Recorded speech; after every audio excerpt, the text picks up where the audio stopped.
Past perfect tense को आपकी special attention चाहिए, क्योंकि ये टेंस दो लेवल में डिवाइड होता है। पहला लेवल बेसिक लेवल होता है, जहां पर सेंटेंस चुका था चुकी थी पे खत्म हो जाता है और सब्जेक्ट से शुरू होता है। ये पहला लेवल ज़रूरी है सीखना, जिससे कि आप मेन लेवल सीख सको।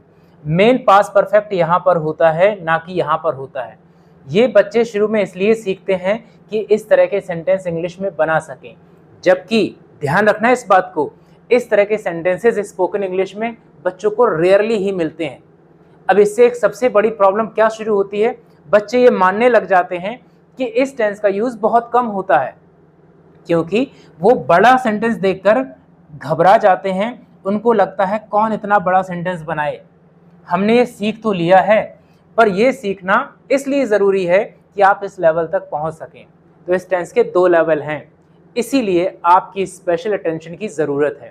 अगर आप अपनी स्पोकन इंग्लिश में इम्प्रूवमेंट चाहते हो और चाहते हो वो सेंटेंसेस जो आपकी लाइफ में अक्सर आ जाते हैं, उनकी इंग्लिश आप आसानी से ट्रांसलेट कर सको, तो आपको पहले ये क्लियर करना है। जैसे ये क्लियर हो जाए, इसमें अपनी पूरी ताकत लगानी है और इनको बिल्कुल कब्जे में ले लेना है, क्योंकि इसके बाद आप पास्ट को और निखार पाओगे और खूबसूरत हो जाएगा। तो चलो सबसे पहले बात करते हैं कि पहचाने कैसे। असली पहचान पास्ट परफेक्ट टेंस की क्या होती है कि मुझे पता चल जाए ये सेंटेंस पास्ट परफेक्ट का है। पहला जो बच्चे बेसिक में सीखते हैं कि सेंटेंस के लास्ट में आता है चुका था, चुकी थी, चुके थे, इतना पढ़ते हैं। पर ऐसा हर सेंटेंस में पॉसिबल नहीं है। क्यों पॉसिबल नहीं है? क्योंकि वह अंग्रेजी सीख चुका था।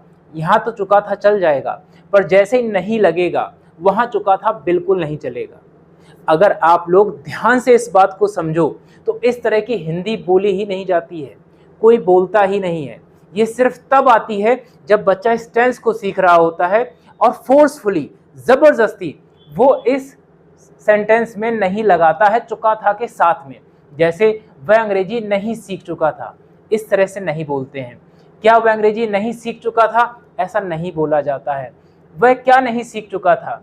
ये सेंटेंस फोर्सफुली बनाए गए हैं इस टेंस की पहचान के हिसाब से। पर रियल में हिंदी क्या होती है? वैसे ये वाली हिंदी सही है, ये बिल्कुल गलत है। इनको ऐसे भी लिखा जा सकता है, उसने अंग्रेजी सीख ली थी। क्या उसने अंग्रेजी सीख ली थी? उसने क्या सीखा था? ये सारा पास्ट परफेक्ट है। उसने अंग्रेजी नहीं सीखी थी, ये रियल हिंदी है जो हम लोग बात करते हैं। यही प्रॉब्लम हो जाती है स्पोकन इंग्लिश के टाइम पर, कि हमें ऐसा लगता है पास्ट परफेक्ट तो है ही नहीं, क्योंकि वो तो चुका था, चुकी थी, चुके थे ही होता है। पर आप इस बात को समझो, क्या उसने अंग्रेजी नहीं सीखी थी? पास्ट परफेक्ट है ये। उसने क्या नहीं सीखा था? पास्ट परफेक्ट है। इस तरह की हिंदी से बचना है, नहीं तो होगा क्या, आप ढेर सारे सेंटेंसेस डेली हिंदी में बोलते हो और आप उसमें पहचान ही नहीं पाते हो कि पास्ट परफेक्ट टेंस कौन सा है। तो सबसे पहले तो मजबूत करनी है पहचान। पहचान में आएगा ना तो हेड V3 लगाएंगे, पहचान में ही नहीं आया तो हेड V3 कैसे लगेगा? अब आगे हमारा प्रेजेंट परफेक्ट टेंस कंप्लीट हो चुका है। मैंने यहाँ पर इस टेंस को पहचानना सिखाया था। अगर आपने इसको देखा हुआ है तो आप रिलेट कर पाओगे कि प्रेजेंट परफेक्ट से पास्ट परफेक्ट जानने में हा से था का अंतर होता है। अगर नहीं देखा है तो वीडियो लिंक में है, आप इसको देख लो, क्योंकि ये भी हेल्प करेगा आपको इस टेंस को समझने में। अब रियल सेंटेंस पास्ट परफेक्ट का तुम्हें समझना है। पहले तो ये समझना है कि ये सेंटेंस तुम्हें समझ आया। अगर एक लेवल पूरा हो गया तो फिर इंग्लिश पे भी चलेंगे हम। देखो, भूतकाल में कोई काम दूसरे काम से पहले हो चुका था, यानी पास्ट में दो घटनाएं हुई हैं। एक सेंटेंस आपके सामने है, उसमें दो घटनाएं हुई हैं। जैसे देखो, जब मैं स्कूल पहुंचा तब प्रार्थना शुरू हो चुकी थी। हेड V3 कहाँ लगेगा? इसके लिए 2-3 सवाल हैं जो आपको एक वाक्य से पूछने हैं। इस वाक्य से पूछो, क्या पास्ट में दो घटनाएं हुई हैं? हाँ, हुई हैं। कौन कौन सी? एक स्कूल पहुंचने की और एक प्रार्थना शुरू होने की, दो घटनाएं हुई हैं। ठीक। दूसरा सवाल पूछो, कौन सी घटना पहले हुई है? स्कूल पहुंचना बाद में हुआ है, प्रार्थना पहले शुरू हो गई थी।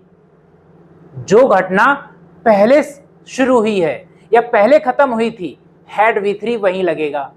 यहां पर दो सेंटेंस हैं, पर हेड V3 कहां लगेगा? जो घटना पहले खत्म हो गई थी उसमें हैड V3 लगेगा। जो घटना पहले शुरू हो चुकी थी वो उसमें आपको हैड V3 लगाना है। रियल सेंटेंस हमारे रियल लाइफ में इस तरह के होते हैं पास्ट परफेक्ट में। एक और एग्जांपल लो, प्रार्थना खत्म हो चुकी थी। सेंटेंस क्या है? प्रार्थना खत्म हो चुकी थी। ध्यान देना, इस तरह के वाक्य से पास्ट परफेक्ट टेंस तो हम सीख सकते हैं, पर वही प्रॉब्लम रह जाएगी कि सर यूज में क्यों नहीं आ रहा है। ये यूज में ना आने की वजह होती है क्योंकि पास्ट परफेक्ट छुपा होता है इस तरह के सेंटेंस में। मेरे स्कूल पहुंचने से पहले ही प्रार्थना खत्म हो चुकी थी। आप समझो, जब भी पास्ट में दो सेंटेंस आते हैं तो एक घटना दूसरे घटना से पहले खत्म हो चुकी थी, हैड V3 वहां लगता है। एक और बात यहां पर ध्यान देना बच्चों कि इस टेंस को पढ़ने के लिए एक और टेंस की जरूरत पड़ेगी, पास्ट इंडेफिनिट, और हम तो पहले ही कंप्लीट कर चुके हैं। अब प्रॉब्लम ये बच्चे के अंदर आती है जो बिगिनर होता है, यार इतना बड़ा सेंटेंस, एक बना लिया, दो बना लिए, लेकिन मजबूत करना ही पड़ेगा और इतना मुश्किल नहीं है क्योंकि हम पास्ट इंडेफिनिट कर चुके हैं। आज हैड V3 लगाना है और आज समझना ये है कि ये सेंटेंस इसलिए सीखा था कि हम इसको ट्रांसलेट कर सकें। रियल लाइफ में ऐसे सेंटेंसेस बहुत कम मिलेंगे, हम ऐसे ही बोलते हैं इंग्लिश में, और जो बच्चे यूज नहीं कर पाते हैं पास्ट परफेक्ट टेंस को, वो वजह यही है। प्रैक्टिस यहाँ पर खत्म हो जाती है, टेंस यहाँ खत्म हो जाता है और रियल सेंटेंसेस रह जाते हैं। एक और एग्जांपल देखते हैं, मैं खाना खा चुका था, पास्ट परफेक्ट है, चुका था भी आ रहा है, पर ऐसा क्यों बोलेंगे हम? इस घटना को कैसे लिखा जाएगा? जब पापा घर आए तब मैं खाना खा चुका था, तो जो काम पहले हो चुका था वो है हैड V3 वाला। दो घटनाएं हुई हैं, अब आपका दिमाग चलना चाहिए कि हाँ यार ऐसी घटनाएं ही तो होती हैं। मेरे क्लास पहुंचने से पहले सर ने पढ़ाना शुरू कर दिया था, यहां है past perfect tense, had V3। जो काम पहले हुआ था उसमें लगता है हैड V3, और उसी सेंटेंस में दूसरा सेंटेंस छुपा होता है पास्ट इंडेफिनिट का। अब हमें चाहिए दोनों टेंस, लेकिन सबसे पहले एक और बात समझनी है, कुछ बच्चों को वर्ब का थर्ड फॉर्म नहीं आता है, उन्हें फर्स्ट फॉर्म तो आता है क्योंकि V3 आता है इस टेंस में, तो आपको गो नहीं गॉन लगाना है, कॉल नहीं कॉल्ड लगाना है, सी नहीं आएगा सीन आएगा। और अगर आप में से किसी को भी फॉर्म नहीं आते हैं, रटना नहीं चाहते हो, आप रटते रटते परेशान हो जाते हो, तो उनके लिए एक वीडियो बनाया हुआ है मैंने, सिर्फ 15 ट्रिक हैं और आपके वर्ब्स के फॉर्म बनाने का प्रॉब्लम खत्म। आप सिर्फ देख लोगे, आपको समझ आ जाएगा कि वर्ब्स के फॉर्म बिना रटे भी सीखे जा सकते हैं। तो आपके लिए ये वीडियो है, आप इसे देखिए, लिंक डिस्क्रिप्शन में डाल देंगे हम। इसके बाद अब सबसे पहली चीज पहचान के बाद आ जाती है क्या? स्ट्रक्चर। स्ट्रक्चर आएगा तो स्ट्रक्चर पर रखकर सेंटेंस बनाएंगे ना हम, तो स्ट्रक्चर समझ लेते हैं। पहला स्ट्रक्चर है सब्जेक्ट हैड V3 ऑब्जेक्ट। ध्यान रखना बेटा, V3 आएगा, अब V1 नहीं लगेगा, V2 नहीं लगेगा, ING नहीं लगेगा, पहला हैड के बाद जो वर्ब आएगा वो थर्ड फॉर्म में ही आएगा।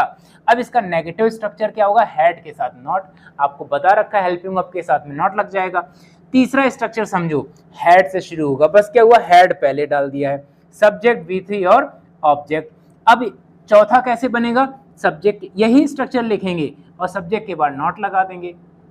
पांचवा, अब यहाँ पर WH लगाकर फिर से ये लिखेंगे हम, WH had subject V3 object, और लास्ट सब्जेक्ट के बाद फिर से नॉट लगाएंगे।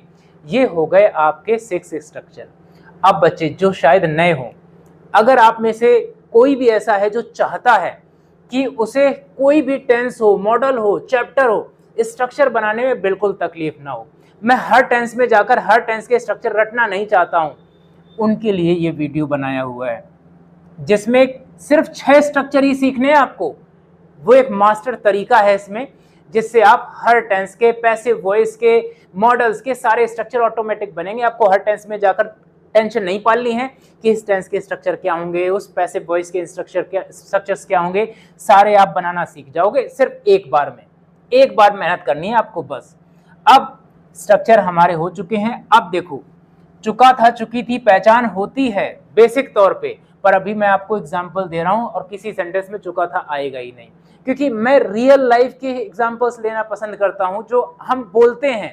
ऐसा एग्जाम्पल लेने का क्या फायदा जो हम बोलते ही नहीं है। उसने मेरा नंबर सेव कर लिया था, नेगेटिव क्या बनेगा, हमने टिकट बुक नहीं की थी, हमने टिकट बुक नहीं की थी, चुका था नहीं आ रहा। देखो, क्या उसने तुम्हें सूचित किया था, क्या वे ऑफिस से नहीं निकले थे, आप समझते जाओ। उसने चाबियां कहां रखी थी, कहीं आ रहा है चुका था चुकी थी, नहीं आ रहा है, पास परफेक्ट है।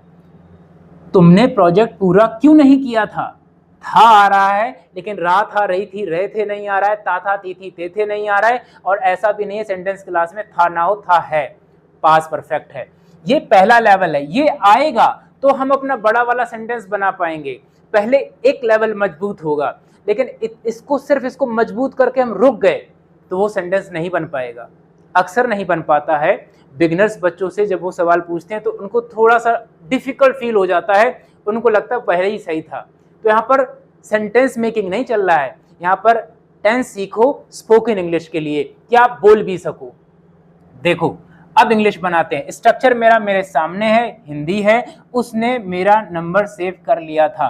जेंडर तो यहाँ पर पता नहीं है, आप ही भी लगा सकते हो, शी भी लगा सकते हो। तो हमने लिया शी, फिर आएगा हैड, फिर आएगा सेव्ड, फिर माई नंबर, और आप ही के साथ भी लिख सकते हो, she had saved my number. उसने देखो हैड लगाया और V3। अब यहाँ पर गलती क्या हुआ, she had save my number, हमने V3 नहीं लगाया, she had saving my number. अब जब बच्चा कमजोर होता है तो उसके जुबान से कुछ भी निकल रहा होता है, क्योंकि क्लैरिटी नहीं है, तो क्लैरिटी के साथ पढ़ो। हमने टिकट बुक नहीं किए थे, हमने मतलब we had not booked the tickets, clear. अब गलती क्या हो रही है, we had booking the tickets, गलत हो गया ना, we had book the ticket, V3 नहीं लगा रहे हैं। हम इतना कंसंट्रेशन से पढ़ते हैं कि हम सेंटेंस को सही से बना सकें। क्या उसने तुम्हें सूचित किया था, उसने मतलब अभी हमने किसे लिया था यहाँ पर, शी, तो क्या की इंग्लिश क्या होगी, had she informed you, had she informed you. गलती क्या होगी, इन्फॉर्मिंग, या ईडी नहीं लगाया, गलती होगी ना, या हैड की जगह कुछ और लगा लिया। तो यही गलतियां होती हैं, गलतियां नहीं होने देना है, एक बार में पूरा ध्यान लगाकर उसको पकड़ बनाओ, उसमें इंग्लिश आसान हो जाएगी, आप बोल पाओगे। क्या वे ऑफिस से नहीं निकले थे, क्या वे मतलब कई सारे लोग हैं, दे, तो had they not left the office, had they not left the office. हमने V3 का ध्यान रखा, हैड लगाया। आधी इंग्लिश तो स्ट्रक्चर के अंदर लिखी होती है, अगर आपको स्ट्रक्चर अच्छे से आते हैं तो। उसने चाबियां कहां रखी थी, कहां लेकर आएंगे तो क्या आएगा, वेयर, फिर क्या आएगा, हैड, उसने की इंग्लिश शी, रखने की कीप, लेकिन कीप नहीं है, केप्ट, क्या, चाबियां, the keys, where had she kept the keys. बड़े कौन ध्यान से हम V3 को यूज कर रहे हैं। तुमने प्रोजेक्ट पूरा क्यों नहीं किया था, क्यों नहीं किया था, नहीं भी आ गया, क्यों, why had you not completed the project, why had you not completed the project.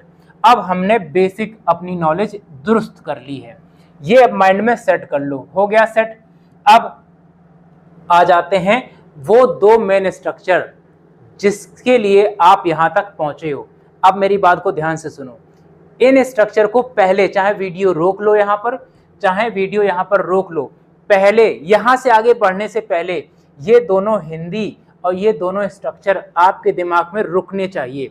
दो टेंस हैं बेटा, अब यहाँ पर ध्यान देना है तुम्हें, क्या ध्यान देना है, दो टेंस है यहाँ पर। एक ये देखो, ये है पास्ट इंडेफिनिट, ये देखो ये है पास्ट परफेक्ट, क्या है, यहाँ तक है पूरा, ये पास्ट परफेक्ट है, ये पास्ट परफेक्ट है।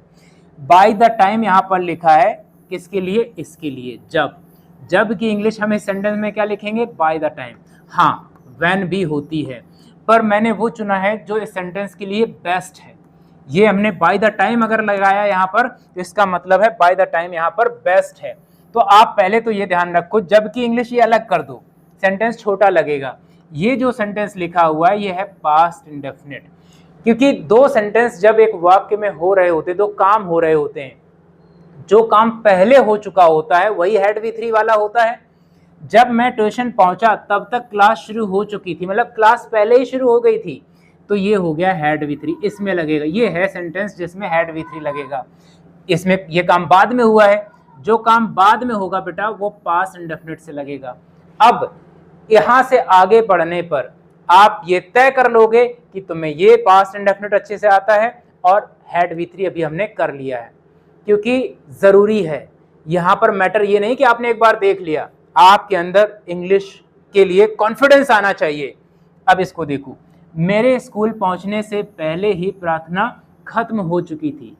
प्रार्थना पहले ही खत्म हो चुकी थी, तो ये हो गया हैड V3 वाला, ये हो गया हैड V3 वाला। मेरे स्कूल पहुंचने से पहले मतलब स्कूल बाद में पहुंचा हूं, तो ये जो पहले लिखा है इसकी इंग्लिश क्या लिखी जाएगी, बिफोर। इसके बाद मेरे स्कूल पहुंचने से पहले, इसकी इंग्लिश यहां पर आएगी सब्जेक्ट V2 प्लस ऑब्जेक्ट, ये है पास्ट इंडेफिनिट। ध्यान दो, जब से शुरू होगा तो पास्ट इंडेफिनिट पहले आ जाएगा, ठीक। हैड V3 वाला चैप्टर बाद में रहेगा। एक और ध्यान दो, तब तक की अंग्रेजी तुम्हें नहीं लिखनी है, वो अपनी हिंदी में हम बोलते हैं इस तरह से, ना सोचो कि तब तक की इंग्लिश नहीं आई है। दूसरा, ऑलरेडी का हम यूज इसलिए कर रहे हैं क्योंकि काम पहले ही हुआ है, इसलिए हम सेंटेंस को और नेचुरल बना रहे हैं, थोड़ा ऐसा लगे आसानी से किसी को भी आपकी लैंग्वेज आसानी से समझ में आ जाए, इसलिए हम ऑलरेडी लगा रहे हैं हर सेंटेंस में, ठीक है। जो काम पहले हुआ था वहां पर क्या आ गया, हैड V3 आ गया। चलो इंग्लिश बना के दिखाते हैं। जब मैं ट्यूशन पहुंचा, तो जब की इंग्लिश हम क्या लिख देंगे, आराम से पहला सेंटेंस बिल्कुल आराम से समझो, एक आएगा तो सब आएंगे। बाय द टाइम मैं ट्यूशन पहुंचा, तो मैं की इंग्लिश यहाँ पर क्या लिखेंगे, आई। पहुंचने की इंग्लिश क्या रहेगी बेटा, रीच, लेकिन थर्ड फॉर्म सेकंड फॉर्म आएगा, सेकंड फॉर्म रीच्ड। कहाँ पहुंचा, ट्यूशन, हाँ, when I reached ट्यूशन। तब तक क्लास शुरू हो चुकी थी, इसकी कोई इंग्लिश नहीं लिखनी है, ठीक। तब तक की इंग्लिश क्या लिखेंगे हम यहाँ, तब तक की इंग्लिश नहीं लिखेंगे, क्लास शुरू हो चुकी थी, तो हमने लिखा द क्लास, फिर क्या आएगा बेटा, हैड शुरू होने की इंग्लिश क्या होती है, स्टार्ट, लेकिन यहां पर पहले क्या लगा लेते हैं हम, ऑलरेडी, क्या लिख लेंगे हम, ऑलरेडी। अब बचा क्या, स्टार्टेड।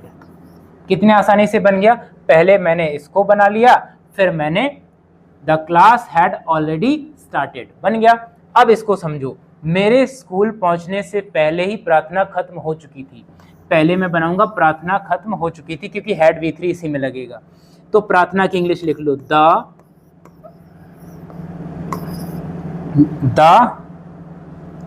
प्रेयर, क्या लिखेंगे हम, द प्रेयर, फिर क्या आएगा, हैड, इसके बाद क्या आएगा, ऑलरेडी। अब शुरू हो चुकी थी, खत्म हो चुकी थी, फिर क्या लिखेंगे हम, finished. The prayer had already finished, ये कंप्लीट हो गया। अब इसकी तुरंत बाद खुद देखो क्या लिखा है, बिफोर, क्या लिखा है, बिफोर किसकी इंग्लिश हो गई, ये पहले ही, ठीक। मेरे स्कूल पहुंचने से पहले, मेरे की इंग्लिश यहाँ सब्जेक्ट क्या लिखेंगे, आई। अब देखो जो स्ट्रक्चर कह रहा है बस उसी के हिसाब से लिखेंगे, V2 पहुंचना, रीच्ड, कहां पर पहुंचे हैं, स्कूल, ये लो, बन गया। The prayer had already finished before I reached school. मैं चाहता हूं आगे की एक्सरसाइज हम करें, लेकिन उसके पहले तुम्हें पता हो कि कब कौन सा स्ट्रक्चर लगेगा, किसके बनाने का क्या तरीका है, क्योंकि ये रियल इंग्लिश है, ये वो है जिसके लिए आपने बेसिक पास्ट परफेक्ट सीखा है।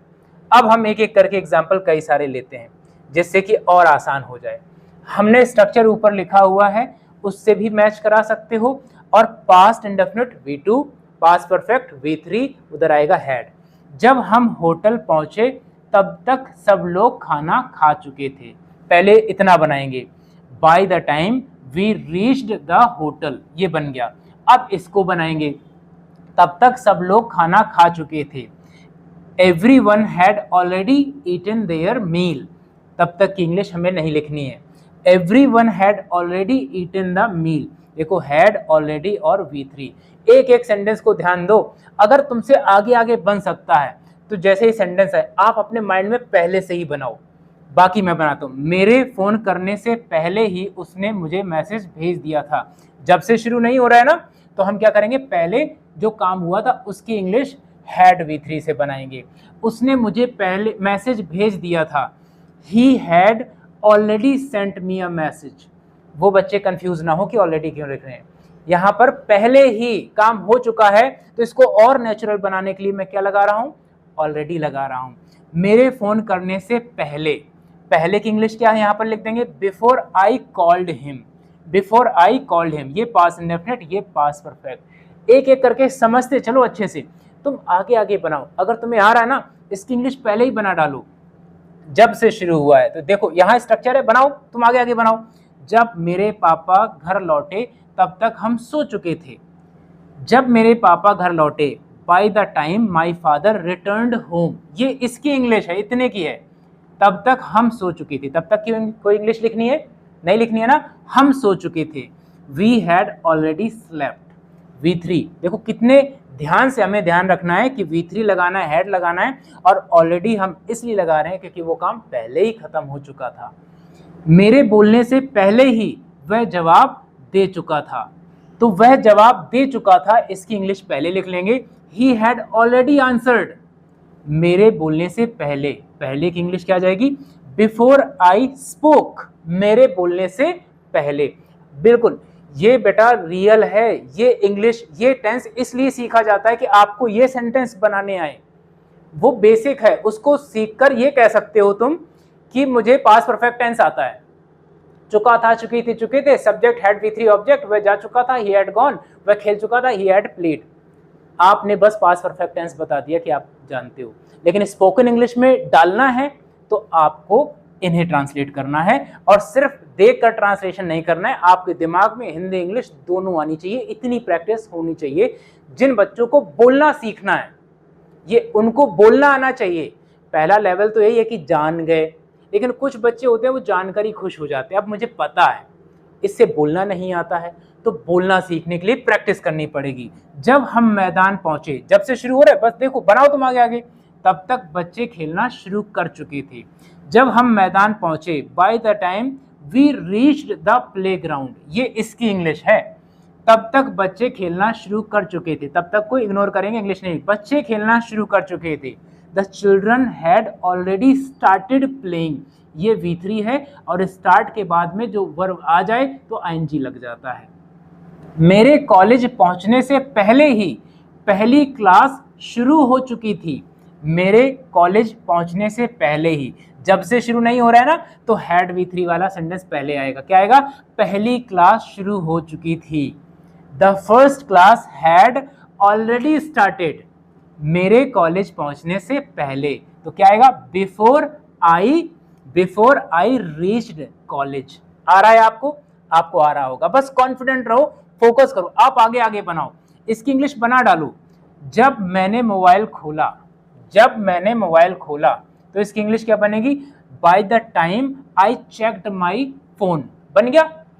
तब तक ग्रुप में 100 से ज्यादा मैसेज आ चुके थे, past perfect tense had V3 वाला, क्या बनेगा, more than 100 messages had already arrived in the group. थोड़ा बड़ा सेंटेंस हो गया है, पर ऐसा भी समझना जरूरी है, क्योंकि हम नॉर्मली सब कुछ बात करते हैं ना हिंदी में, तो इंग्लिश में भी सब कुछ आना चाहिए, तो इसको ध्यान से पढ़ो। आगे देखो, मेरे उठने से पहले ही मम्मी नाश्ता बना चुकी थी, तो पहले ही नाश्ता बना चुकी थी, तो हैड V3 में पहले बनाएंगे। My mother had already prepared breakfast, मेरे उठने से पहले, बिफोर आई वोक अप। कितना आसान है, लेकिन हाँ बेटा पास्ट इंडेफिनिट भी चाहिए, इसलिए ये नहीं है कि आज एक टेंस सीखा अब इसकी जरूरत नहीं पड़ेगी, अब अगले टेंस पे फोकस है। ये सिर्फ क्लास लेने का तरीका है, इंग्लिश सीखने का तरीका नहीं है। इंग्लिश सीखने वाले बच्चे याद रखते हैं, इंग्लिश का यूज करते हैं, प्रैक्टिस करते हैं, और जो बच्चे सिर्फ क्लास लेते हैं उनको लगता है आज की क्लास होगी, अब अगली क्लास का वेट करेंगे। यही सबसे बड़ी गलती होती है बच्चों की तरफ से। जब हम फोटो लेने लगे तब तक सूरज ढल चुका था, मीनिंग भी देखो अच्छे अच्छे आ रहे हैं। हाँ, अब देखो इसमें क्या लगाएंगे, बाय द टाइम, जब हम फोटो लेने लगे, by the time we started, शुरू कर दिया, टेकिंग फोटोज, मैंने अभी कहा था स्टार्ट के बाद वर्ब आई तो आईएनजी में आएगी। ये मत सोचना सर आईएनजी आ रहा है, V3 तुम्हारा यहाँ, ये सेकंड फॉर्म यहाँ पर है, यहाँ टेंस खत्म होता है, इसके बाद सेंटेंस के हिसाब से इंग्लिश चलती है। तब तक सूरज ढल चुका था, तब तक इंग्लिश नहीं लिखनी है। The sun had already set, the sun had already set. कितने अच्छे सेंटेंसेस है, आप बस आगे आगे बनाओ। मेरे स्टेशन पहुंचने से पहले ही दोस्त वहां पहुंच चुका था, बनाओ इसको इंग्लिश में आप। और मेरे स्टेशन पहुंच, दोस्त पहले पहुंचा है तो हैड V3 वाला सेंटेंस ये हो गया। My friend had already reached the station, had V3 और बीच में already. Before I arrived there, मेरे वहां पहुंचने से पहले, देखो पास्ट इंडेफिनिट हो गया। यहाँ हैड V3 लगा दें और वहां सेकेंड फॉर्म लगा दें तो मीनिंग दूसरा हो जाएगा। क्या हो जाएगा कि दोस्त के वहां पहुंचने से पहले मैं स्टेशन पहुंच चुका था, जिसमें हैड V3 लग जाएगा, वो काम पहले खत्म हो चुका था, ये मीनिंग निकलेगा। जब मैं लाइब्रेरी गया तब तक कोई वह किताब ले चुका था। Someone had already borrowed that book before I went to the library. Past perfect and past indefinite। बेटा ये सीखना है आपको, ये सीखना है, सबको ये सीखना है।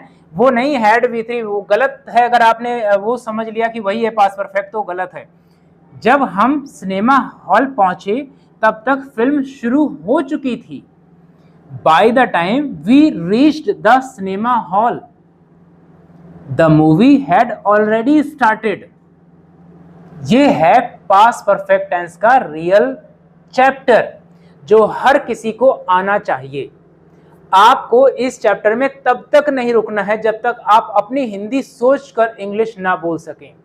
खुश नहीं होना है कि आपने 3 एग्जाम्पल लिखे और उनकी इंग्लिश लिखकर बना ली, ये पहला लेवल है।